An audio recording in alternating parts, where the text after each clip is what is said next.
kicks off tonight, which makes it a perfect time for a visit from the man who people always say I look like. Really? Hall of Fame quarterback Steve Young. I want to meet those people. Some people might say. I hear that a lot. I'm very grateful to hear that. Let's start with Pat Mahomes, who has received almost universal praise. Are there any vulnerabilities so far that you see that you think his opponents can take advantage of? You know, Tony, I spent the whole. I usually go back in the truck and watch some of the game, but I just sat in the sidelines. I wanted to see the kid. I wanted to just feel what he.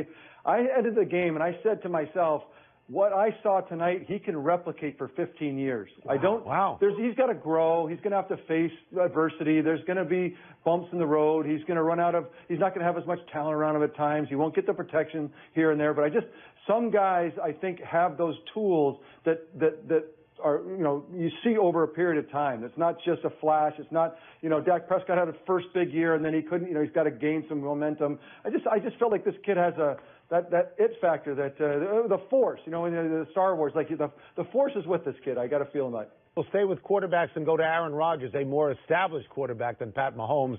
Obviously, some people felt he was taking shots at Mike McCarthy's game plan on Sunday. You were a quarterback. Is publicly calling out a game plan anything that you felt comfortable doing? My play callers were Bill Walsh, Mike Holmgren, Mike Shanahan, Marty Morgan, and Steve Mariucci. I had guys, and I remember it was Mike Shanahan said to me, Steve, I'm going to call plays and you protect me. And so I loved that it's just like a symbiotic relationship. It was like he trusts me so much that he's going to go crazy and I protect him on calls that aren't so good. I love that relationship. Mike McCarthy and Aaron Rodgers have had a tense relationship. It's always been that. And it teeters between creative tension, I call it, and toxic tension. And there's moments when it gets into toxicity and then it comes back and it's creative. I think in the end, you can see that they've done play great music together. The fact that it bleeds into the public view, that's when you get a little bit nervous because that says, I'm so frustrated. Because they know better.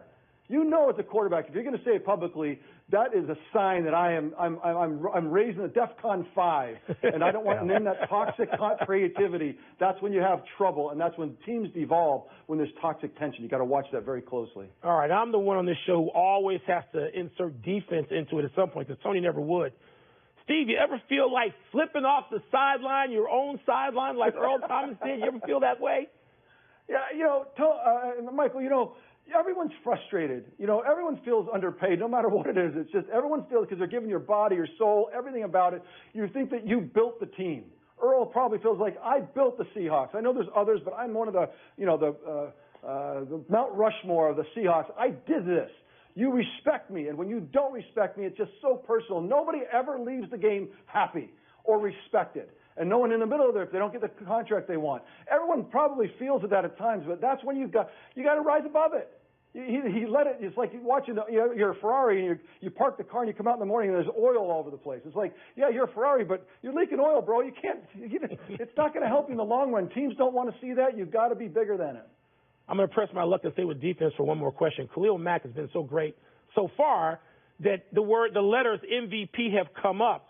As a quarterback, did you ever think a defensive player, I'm thinking of guys you played against, LT, Singletary, Reggie White, you ever think a defensive player could be the most valuable player in this league? I think it's possible. It's so hard to be the most valuable player on the field when you don't touch the football.